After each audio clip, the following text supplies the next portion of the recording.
Trump इस बात को बहुत अच्छी तरह से जानते हैं कि इस बार ईरान के खिलाफ कुछ नया करना होगा, क्योंकि B-2 से अटैक वाला आइडिया पुराना हो चुका है और टोमाहॉक मिसाइल को ईरान का एयर डिफेंस सिस्टम रोक सकता है।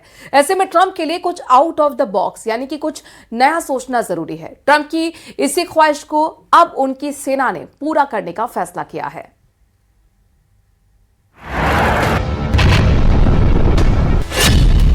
एक आम हाइपरसोनिक बैलिस्टिक मिसाइल अपने पहले से तय फ्लाइट पाथ के हिसाब से अपने टारगेट तक पहुंचती है।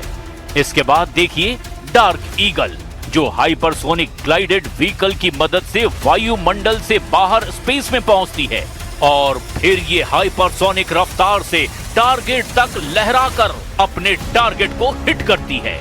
इसके बाद है एरो बैलिस्टिक मिसाइल, विमान से ये लॉन्च की जाती है और वो भी तय फ्लाइट पाथ के हिसाब से टारगेट को हिट करती है। सबसे नीचे है एक क्रूज मिसाइल, जो पृथ्वी के वायुमंडल में रहकर ही चकमा देते हुए अपने टारगेट पर वार करती है। ट्रंप ईरान पर हमला करने के लिए सबसे भरोसेमंद हथियार चाहते हैं और इसमें कोई शक नहीं कि अगर ट्रंप अमेरिका के काले बाज यानी डार्क ईगल को चुनते हैं तो इस मिसाइल के टारगेट पर ईरान की टॉप लीडरशिप ही होगी, क्योंकि इस मिसाइल को रोक पाना किसी के लिए भी नामुमकिन ही माना जा रहा है। ईरान को भी बहुत अच्छी तरह से पता है कि इस बार अमेरिका के निशाने पर उसकी टॉप लीडरशिप है और बहुत जरूरी है कि उसके कमांड कंट्रोल सिस्टम को सुरक्षित रखा जाए। इसीलिए ईरान अब की बार B-2 बॉम्बर और टॉमहॉक से आगे की सोच रहा है। ये दोनों हथियार जून 2025 में अमेरिका ने ईरान पर हमले में इस्तेमाल किए थे। दोनों ही अटैक रोकने में ईरान नाकाम साबित हुआ था और फिर ट्रंप ने दावा किया कि ईरान के परमाणु अड्डों को पूरी तरह तबाह कर दिया गया है।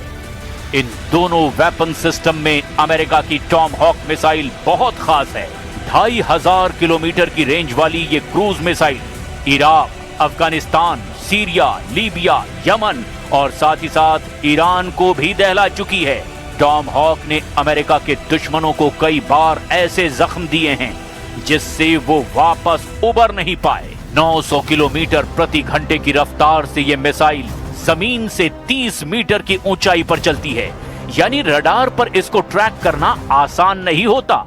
इस बार टॉमहॉक ट्रंप की रणनीति में काफी पीछे नजर आ रही है और इसकी जगह एक नई मिसाइल ने ईरान में अमेरिका के युद्ध को नई धार देने का काम किया है। सबसे खास बात यह है कि अमेरिका ने डार्क ईगल मिसाइल को खास रूस और चीन को काउंटर करने के लिए तैयार किया है। सवाल यह है, क्या यह मिसाइल सबसे पहला वार ईरान पर करेगी? क्योंकि ट्रंप के रक्षा विभाग ने इसका इशारा कर दिया है। जून 2025 में जब ईरान पर इजराइल ने हमला किया था, तब ट्रंप ने कहा था कि अमेरिका भी इस मिशन में शामिल है। तब अमेरिका ने ईरान के कई न्यूक्लियर साइट्स पर हवाई हमला किया था। ट्रंप ने इसे ऑपरेशन मिडनाइट हैमर नाम दिया। इस ऑपरेशन के तहत ईरान के 3 प्रमुख परमाणु ठिकानों फोर्डो, नतांज और इस्फान पर हवाई हमला किया गया था। इस अटैक में अमेरिका ने अपने B-2 स्टेल्थ बम वर्षक विमानों और टॉमहॉक मिसाइलों का इस्तेमाल किया था। दावा किया गया कि ईरान के परमाणु कार्यक्रम को पूरी तरह तहस नहस कर दिया गया है। लेकिन आज इसी मुद्दे पर अमेरिका और इजराइल ईरान पर चढ़ाई करने के लिए फिर से तैयार हैं। ट्रंप के इरादों को देखकर ईरान इस वक्त बहुत आक्रामक है। बातचीत करते करते ईरान ने कई युद्धाभ्यास पूरे भी कर लिए और कई पाइपलाइन में भी हैं। ईरान ने सिग्नल दे दिया है कि इस बार उस पर हमला हुआ तो पूरा पश्चिम एशिया जलेगा। इजराइल और अमेरिका के अड्डों को भी पूरी तरह से तबाह कर दिया जाएगा।